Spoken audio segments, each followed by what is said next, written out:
Turki berjanji akan mengambil tindakan hukum dan diplomatik atas kasus kartun Presiden Recep Tayyip Erdogan di majalah Prancis Charlie Hebdo. Kartun itu menjadi kontroversi karena menggambarkan Presiden Erdogan yang dinilai pihak Turki dalam pose tak pantas.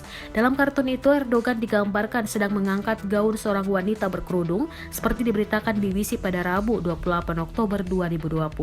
Media pemerintah mengabarkan jaksa Turki telah melakukan investigasi terhadap majalah satir tersebut.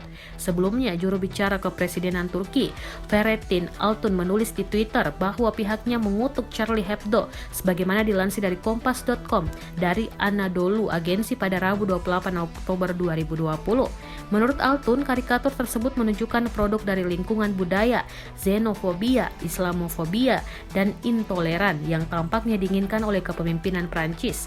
Ia pun mengatakan karikatur tersebut menjijikan. Kendati demikian, Altun mengungkapkan pihaknya tak akan membalas perlakuan Prancis dengan cara yang sama.